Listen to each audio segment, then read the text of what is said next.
Assalomu alaykum aziz qarindoshlar.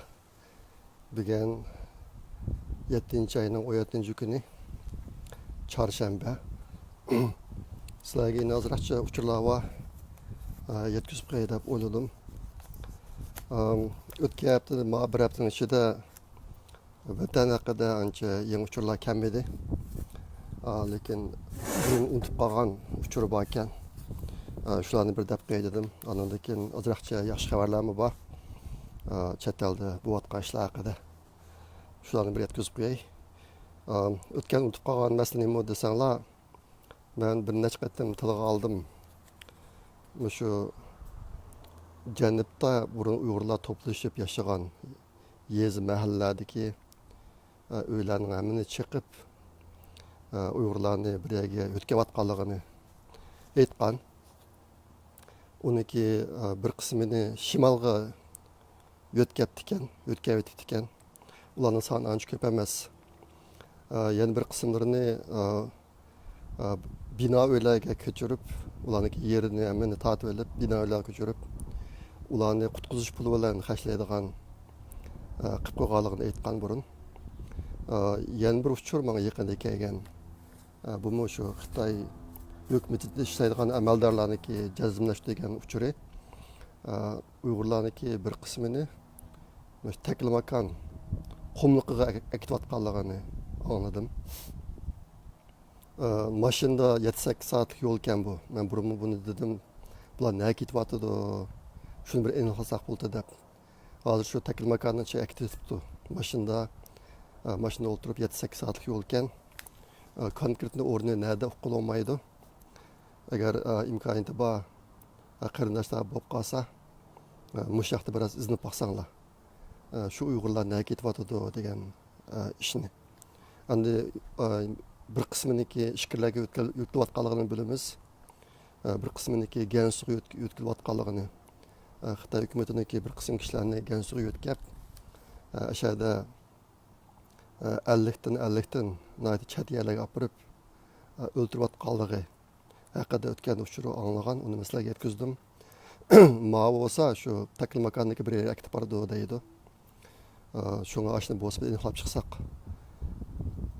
Men oldingi 2 kun ichida bir qism hujjatli filmlarni ko'rdim.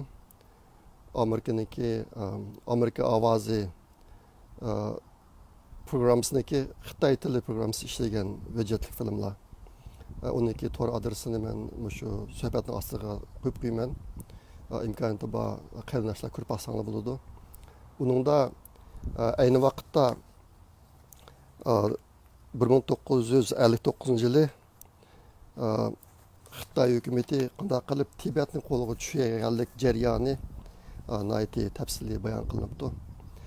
Bir Xitoy yozuvchisi shu chog'lardagi 1958-59 yillardagi Dalay Lama'niki uchragan taqdirlari, uniki qanday hopchalarga qochgan shu jarayonini Xitoycha kitob qilib yozib chiqibdi. Uni nashr qilgan o'shaydi yaqinda. Shu Amerika ovozi radiosi shu kitobni avtori bilan suhbat o'tkazib, yana bir tarafdan ayni vaqtdagi ko'rinishlarni, rasm yoki videolarni kirishtirib turib ishlagan program ekan. Jami 2 soatlik program ekan. Ko'rib olsanglar bo'ladi. Uningda Xitoyniki qanday ilmiy kirlarni ishlatganligi, Mavzudong Junlay Deng Xiaoping mushlar qanday ilmiy kirlarni ishlatganligi, Tibetliklarni yo'q qilish uchun nihoyatda tafsiliy bayon qilinibdi. Meni nihoyatda jalb qilgan bir nuqta, ular Qinghayni tozalagan vaqtida, Qinghayga burun Tibetning bir qismi qarindoshlarning xabarida bor deb o'ylayman. Shu yerni tozalagan chog'da ular dasvida 16 yoshdan 45 yoshgacha bo'lgan erlarniki hammasini tutib, kentlardan tutib turmuga sulabdi. Erlarni sulab bo'lgandan keyin kentlarga kankularni qirg'inchi qilib berib, tuzlabdi kentlarni. Odamlarni hammani o'ldirib, ayol, bola hammasini o'ldirib, ondan keyin turmuga sulangan erlarni o'ldirib o'tibdi keyin. Meniki izchil turda anslab kelayotgan bir ish shu. Bizniki 5 qadam turmuga kirib ketdi hozir. Bo'libmi bularchidagi eng xatarlilari ishkirga yo'tkab akitilayotganlari bexatarlik. hozir Xitoyning iqtisodiy biroz past tushishga mangdi. Sharq Turkistondagi yerlik hukumatning pul jihatda qiyinchiligi bor. Shunga bular osonlamkin turmadagi odamni o'ldiritish ehtimolligi bak zo'r. Buni burun qittikan 59-yili. Ash videoni ko'rsanglar shu ahvollarni ko'rsizlar. Ben o'tganda dedim ichkariga olib borayotganlarni o'ldiryotdi.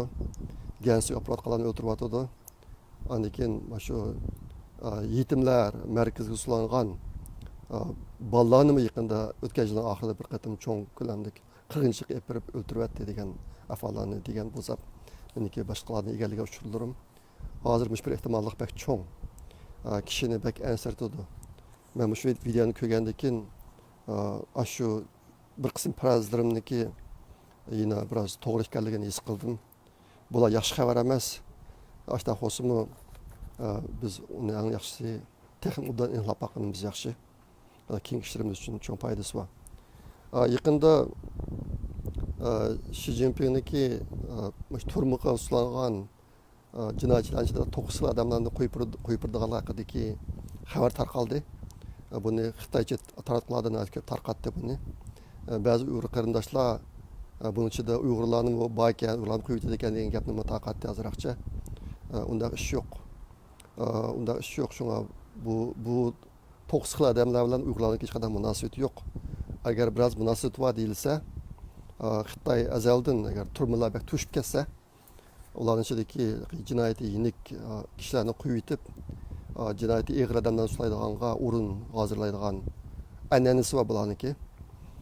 Agar bularning Uyg'urlarga munosabatli deyilsa, ama şu Sharq Turkistondagi sulangan Uyg'urlarni yo'tkaydiganga o'rin hozirladi deyish mumkin. Bu ikkisining o'rtasidagi munosabat haqida menda aniq uchur yo'q. Lekin qanday odamlarni qo'yib berdi ekan degan narsalarni men tafsil ko'rib chiqdim. 9 xil odamlarni. Ondan keyin Xitoylarniki burunqi müsiyati ep borayotgan qo'llanayotgan usullariga asosan mush bekorlangan turmalarga Uyg'urlarni operash ehtimolligi bor deb faraz qilish mumkin deb o'yladim. Shunga bu narsalarni eskartib qo'yay. Ondan keyin men o'zimniki Facebook'ga bir jadvalni chiqarib qo'ydim. Chiqarib mushniki burun mushaqda e'lon qilingan ingliz xabarlar bo'lsa deb pasanglar degandim. Bir necha qarindoshlarni aytdi. Qimmat uchurlarni yo'lladi. Mush İngilizce medialarda burun chiqqan doklad xabarlar mushaqida. Bu jadval jami 2 varaq. Men torbetga bir varaqni chiqardim. Yana bir varaqida shu Uyg'urlarga nomer qish ahvolini tafsili bor. Tafsili bor ekan, menimcha bu ikki jadvalni inglizchaga tarjima qilsak.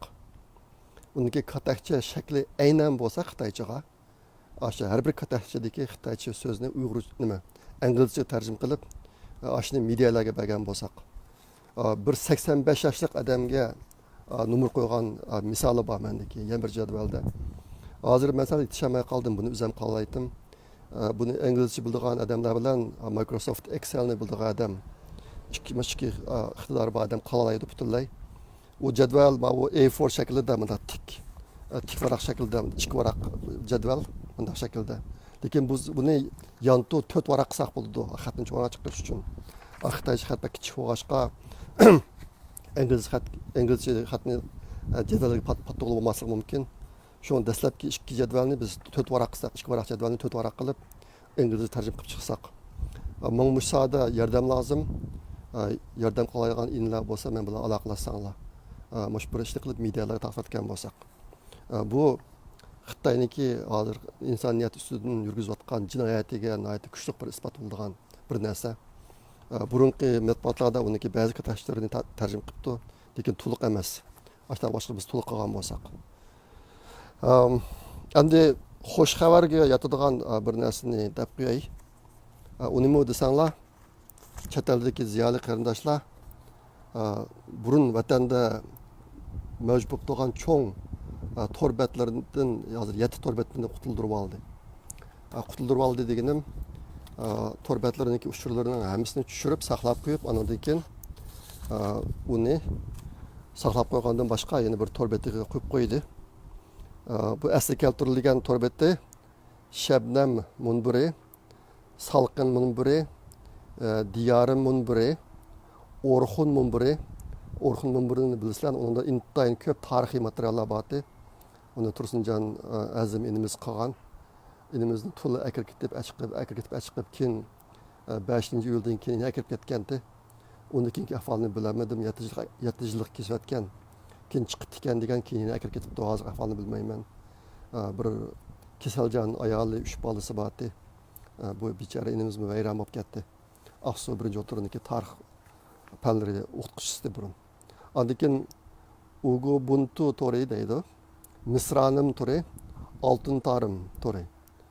Mush 7 torni asli keltirib bo'ldi. Men uniki tor adresini mashhur suhbatning ostiga yozib qo'yaman.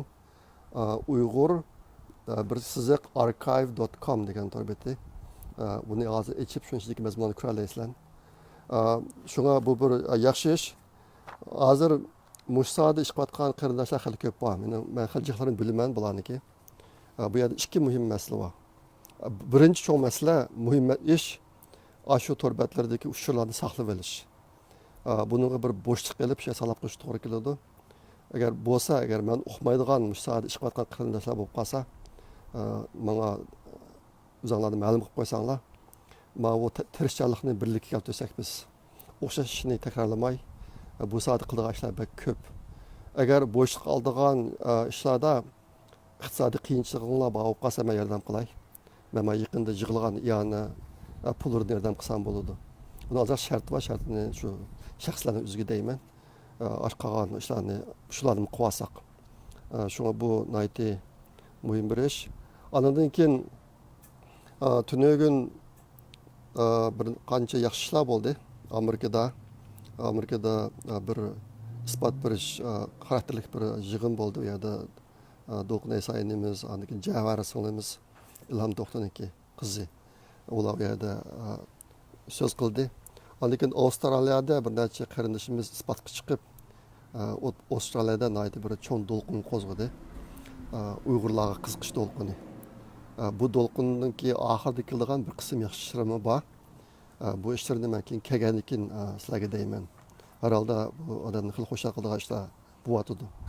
Endi hozir dunyodagi Uyg'urlarga diqqat qilish jihatdagi ishlar burun ko'rilib boqmagan darajada eng yuqori darajada kuchaydi hozir. Lekin Xitoylarniki Uyg'urlarga qaratgan yo'qotish siyosatida hech qanday o'zgarish yo'q. Buni masalaga izlab kelyapman. Xitoymi hozir burungi planini aynan ijro qilyapti. Ashta boshqa chet eldagi qarindoshlar bo'shab qolsak bo'lmaydi. Burunqidan haslab tirishishimiz kerak. Bu narsa chuqur har vaqt bizning qo'limizda bo'lsin. Bo'libmi o'rinsiz ishlarga kuchni, zehnni, pulni isrof qiladigan ishdan saqlanib, biroz amaliy qiymat va ishlarni qilsak. Hozir amaliy qiymat va ishlarga yamrisi bor. Buni tunugun ba'zi WhatsApplarda ba'zi qarindoshlar o'tirib qo'ydi.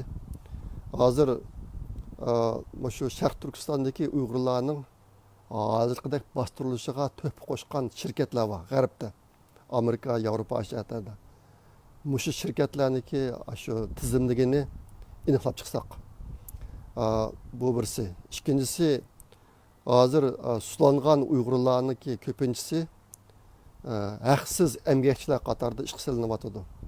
Ular zavod ishlaydi, bir narsalarni ishlab chiqaradi. Bu ishlab chiqargan narsalarni Xitoy hukumati chet elga eksport qilyapti. Ashtaq buyumlar buniki endi bu buyumlarniki hammasiniki ko'pinchisiniki yolg'iz Xitoy shirkati emas, chet ellik shirkatlar ham qatnashganlik buningga. Bir qismlari bo'lsa Xitoy shirkati bo'lsa-mu, ularning chet elda tarmoqlari bor. Mush uchurni aniqlash kerak. Xudoyim bo'lsa bizga pat yaqinda shu jinoyatchilardan hisob oladigan vaqt keladi. Bu shirkatlar ustidan hozirmi ba'zi ishlarni qilib buni bir qism qarindoshlar o'tirib qo'yapti. Bizga mush uchurlar lozim. Agar mushayatda imkoniyati bor qarindoshlar bo'lsa, ashta uchurlarni to'plab menga o'tib bersanglar. Men uni mushayat ish qilayotgan qarindoshlarga yetkazib beraman. Baqalamisa bugun bu shunchalik so'zlay. Qilar qitim ko'rishga omon bo'linglar. Baqala xo'sh, Allohga omonat.